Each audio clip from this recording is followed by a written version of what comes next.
Peep, what is up, ninjas? My name is Semrold, and today I have another interview with you guys with a good friend of mine, very talented producer, and he goes by the name of Owen Norton.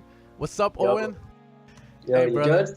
Yeah, we're good, man. So super excited to do this interview, guys, because Owen, while he's a producer like all of us, he's gotten supported by the Chainsmokers, countless of artists, Martin Garrix, and he also has an official remix for one of the Chainsmoker tunes. So you know I'm gonna pick his head when I say this, you know, like how the hell did that happen and stuff.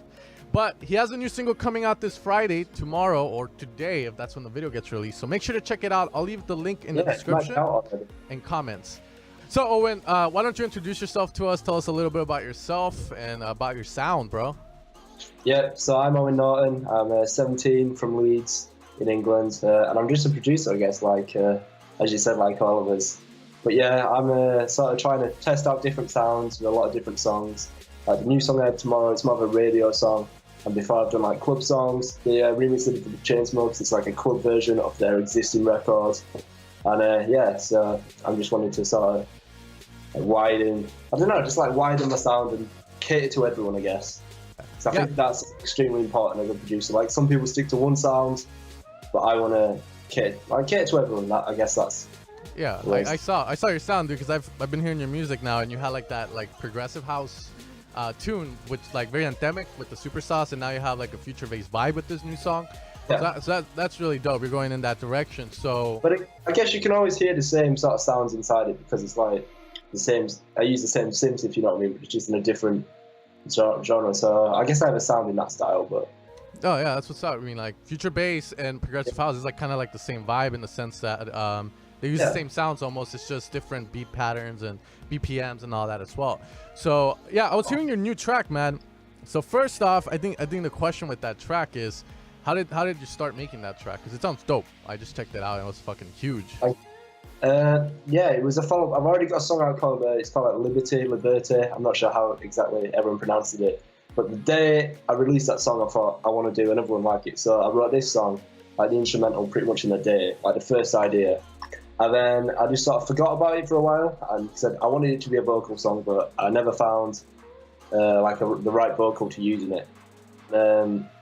I actually go to like a music school now, and I was sat in the studio with one of my teachers, and he was like, just show me like the music you're working on. I showed him I think 5 or 6 songs, and he really liked it, and he knows Hannah Trigwell, the singer on the song. And he was like, I want to show this to Hannah. Like I think Hannah's voice will fit on the song, so he was like, yeah. So he sent it off to her. She really liked it. We all wrote the song, and yeah, recorded it in a day, and then we've just been working back and forth to finish it. That's what's up, man. So I was gonna ask you, how did you find the vocalist, but you told us just now. So what's the music school? How does that even work over there, man? Because here in LA we have music schools and all that, but it's like people tell me over there it's like you can study and the government pays for it or something, and here it's like where we live it's more. So you've got to go to school until you're 16 in the UK, and then after that you can continue at school for another 2 years, or you can go to like a college, and there's colleges for everything. You can go to college for like art, or if you're into media, you can go to like media college, or like building, or anything. So at 16, I left school and I've started at music college. I've just finished my first year. Oh, and wow. I've one more year there. But it's really cool to go to like a specialist school, I guess, instead of doing math or something, because everything I do is music. All different aspects. You're gonna use it. So kind of vocals. You know, vocals processing is like a thing that a lot of people have trouble with. How did you process the vocals for this track? Okay, so when you listen to the song, the vocals, they're not heavily reverberated, or there's not a lot of like delay on them. It's pretty simple. It's just like a basic delay and a reverb on the vocals, really. And we use no tuning. Hannah's such a good singer. It's unreal. So like if you listen to the dry vocal, it sounds almost ready. But there's a really cool plugin from Waves that we used on the song. I think it's called like CLA. I guess you all know it. Vocals? CLA. Yeah, I saw it on. I found it from the Chainsmokers. I saw it in one of their videos showing how they made a song. And yeah, I'm obsessed with that plugin for vocals. It's really cool. Yeah, dude, that's it's just like a dial for reverb and a dial for delay. And, yeah. On the channel, dude, I always talk about that CLA for life, man, because that plugin's crazy, bro. Yeah. It's a crazy ass plugin, man. Yeah, you know, that's the thing too. she recorded it in a professional studio, right? Yeah, it was actually my teacher's studio, because he's also an engineer. Oh, okay, cool. Yeah, so probably that's why, you know, you didn't need to do any compression and none of that, because, you know, a lot of the times in these professional studios, what happens is you have a microphone and it's routed into a preamp, which is a compressor, and they have all these super nice compressors. Like what Waves tries to mimic with the CLA 2 and 3 and shit, that's pretty much what they're using. So that's maybe why it sounded amazing already right off the bat. And maybe he gave it a little bit of a spice too. You never know, bro. Hit him up. Be like, hey. He added like a bit of analog compression as well at the start, and of course we did the compression inside the project later. But it's nothing too out there really. It's pretty basic as far as it goes. And that's the way it should be, man. I swear a lot of people I see like overdo it, like they act all kinds of shit, and it's like, man, just keep it simple. Yeah. Exactly. All right, cool. So also in the track, dude, the drop is massive, bro. So how do you go about, like, let's say the drop processing or making room for everything in your mix? Because I heard, and I teach everybody on the channel, as you know, like it's all about placing this stuff in the correct place. How do you go about it? I'm sure you'll say less is more as well.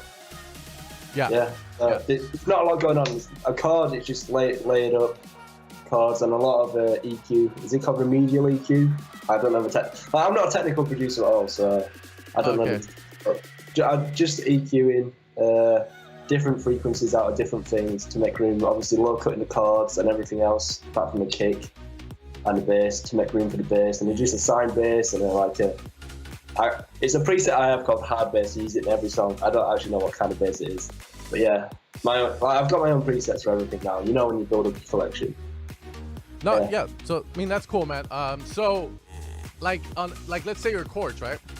Yeah. Was it just EQ, sidechain, compression, or did you have like a saturator or anything like crazy there? I know you're a big fan of OTT, but I actually use Sound Goodizer. it's the same thing, bro. So just start off with like just writing them a little bit, and then I push them to the sides with stereo imaging. But in this song, I always have the problem with stereo imaging. That's the song that won't work in mono. So there's actually mono chords and stereo chords. Yeah, it makes a lot of sense, though. I mean, I had on so many versions of the song you couldn't hear the chords anymore, so we put them in mono and stereo. And yeah, it just there's a side chain, which is just a 4/4 side chain, even though it's not like a 4/4 kick pattern, but it sounded cool anyway. Oh, that's what's up, man. Yeah. And it's just that, you know, very simple, nothing crazy. Okay. Yeah. The whole song, every single song of mine, there's nothing too crazy. And I guess the same with more producers. No, I think that is the thing, man. Because like I was saying in my stream earlier, I was like, yo, a lot of people come to my channel, and you know, I do a lot of stuff, and they expect like, whoa, you're teaching basic stuff. But I'm like, in the end, that's literally what it is. It's very basic stuff. It's less is more, like you said. In terms of the bass, how do you handle that? Because I think that's like the biggest thing that most people have trouble with. On this track, how did you handle the bass? Like sidechain wise, what's your technique, or like what do you do? Okay, so something that an engineer taught me was it's not actually to do with bass, but with sidechaining a song and reverbing a song, just use one reverb on every song we should do, and one sidechain. And I never used to do that, but instead of adding a reverb to each channel, just route every channel to a reverb channel, and the same with delay. So that's something I did in the song. Everything's got the same reverb on the same sidechain. So the bass has got the same sidechain as the chord and stuff like that. And then with the bass, just basic EQ, like there's a sine bass, and then there's nothing playing under 100 hertz on top of that. So apart from the kick. So it's just the kick and the sine is playing under 100 hertz, so there's no interference there. And also go on. Is a sub in mono? I went full on Dyro, put it in step now. I knew you was gonna pick on that. Is a sub in mono, bro? I have such a beef with that, but you know. I actually never really look into it that much. I just leave the sub as it is. I always use the Nexus sub, the basic sine, which I guess it's already in mono, but I never use the emitter to put it in mono or stereo. I just leave it as it is.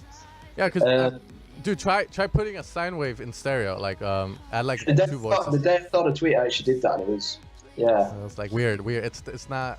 It doesn't work that well. That's why I never opt for it. But there are some songs with a stereo sub, and I'd never really noticed it until like obviously the past few weeks. But I gotta check those out, because I mean, it's one thing to have everything below the sub, 100 hertz and down to be stereo. I've never heard that. I've heard bass lines that are in stereo, that's for sure, but not the sub. The sub is everything under 100 hertz almost, so that's why I live by that. But never know, everyone has their own way. Okay, so that's cool.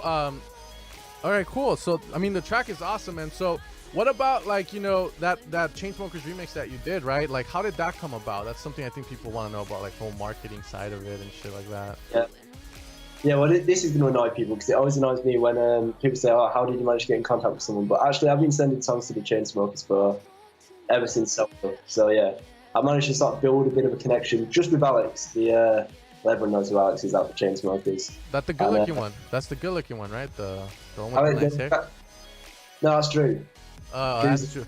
Oh, okay, fine. Alex is also good looking, but no beef, bro. We ain't if it's not beef. Never invite me to a Hey, come on, no. I mean, my girlfriend thinks that one of them's more good looking, obviously, but no, Drew's the guy who sings, and Alex is more on the he as more of like a business head. Alex does. Got you.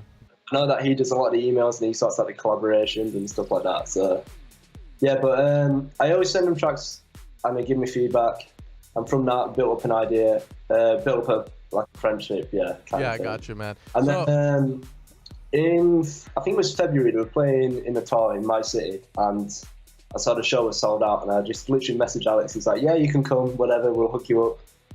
Just bring a friend." So we did, and I got there, and he was like, I shook hands, and he was like, "We really like your music." I was like, "Oh wow!" In the moment, you're like, "Oh wow, crazy." And I was like, I saw an opportunity. I was like, "I want to do a remix for you then." And I was like, "Well, we're releasing the album soon, so if there's any songs you like, just let us know, and we'll hit you up with the stems." So when I heard you, I had the idea. I had the idea for the remix straight away when I heard you, so I was like. In fact, I even started the idea of the remix as soon as I heard it, because it was like the middle of the night. I was like, I don't want to bother him. I'm going to make the idea, and if it sounds good, I'll ask for the stems. And the next day, the manager sent the stems over, and we just finished it.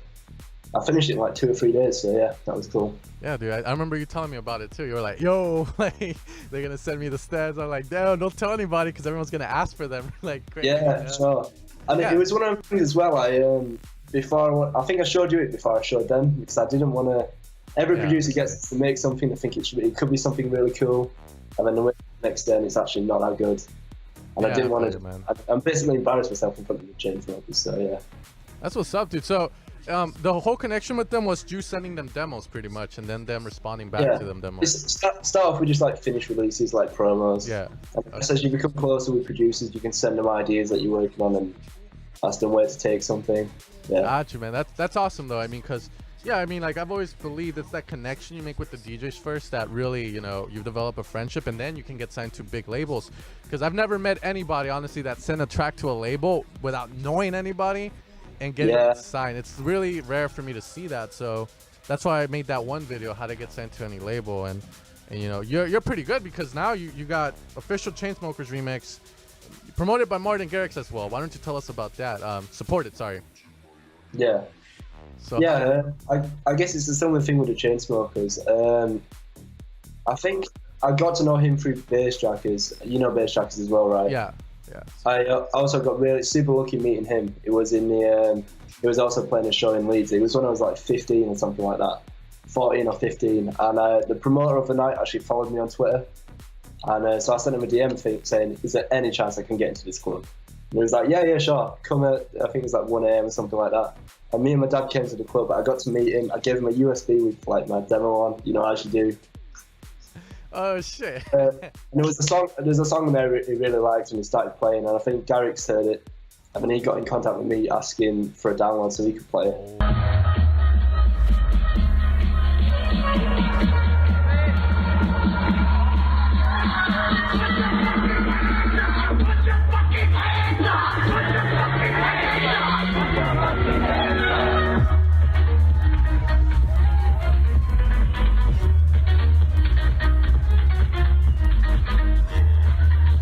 Wow. So Wait, it was something like it was a remix I did for Chasing Cars. So this is like 2 years ago now. Yeah. But Garrix was always a producer I wanted to get in contact with. So I was shocked. It was like on my birthday as well, my 16th birthday or something like that. Just complete coincidence. That's a good gift though, man. And again, he would just like, please send me songs, and I just send him finished songs. And he's like, if he hears a song he likes, he'll play it. So yeah. Got you. Damn, so that's crazy. So Bassjackers supported your track, the remix, and then Martin Garrix heard it. He was like, I want to play that shit out, and then he hit you up to get the track. Because he always seemed like a really unreachable person before that. And I was kind of surprised at the time, but now I see it a lot. It's supporting a lot of upcoming producers. Like, he just premiered a new song with Lucas, I think, and with Brooks. Like, he's really promoting a lot of like upcoming producers, so that's cool. Yeah, and then who knows if he does the label? He has a label, right? Yeah, we already spoke a little bit about that, but no, shh. You know, it's a surprise. You know, Owen Norton's gonna be on that label, bro. No, yeah, because that's what I've seen, dude. Like a lot of people that I've talked to, it's like that get supported like big DJs like Martin Garrix or Chainsmokers. They end up getting their big break because these guys start labels, and obviously they're gonna get people they like and they've supported in the past. So it's like set up, man. That's awesome for you. Crazy too, because you're going in that direction, and it's kind of like the Martin Garrix sound as well, like future bass. What do you think about his new sound, by the way? Do you like Martin Garrix's new songs and all that? Super dope. Yeah, I like him. He's cool. You see, the thing is, you see people saying go back to your old style, but then a few years ago people were bashing for making big room. I mean, you just can't win with music. There's so many people in the world. Not every single person's gonna like every single song, and I guess different songs appeal to different people. But I mean, he's getting bigger and bigger still. Yeah, so we'll see what happens with it. Yeah, because that guy's crazy, man. So I wish you luck on this release, man. Ninjas, support the release. Check it out on Spotify. It's gonna be out today or tomorrow. Right now it's Thursday, so it's out on Friday. But I'll leave guys a link in the description with all that. And do you want to say anything else, Owen? No, just check the song out if you like it. Drop me a follow on your favorite social media. I'm on everything, so yeah. And, thanks, my dude. I really appreciate the time to let us know how everything came to be. Hopefully this inspires other young producers out there to keep going and grinding and doing their thing. All right, Owen, you have a good one, bro.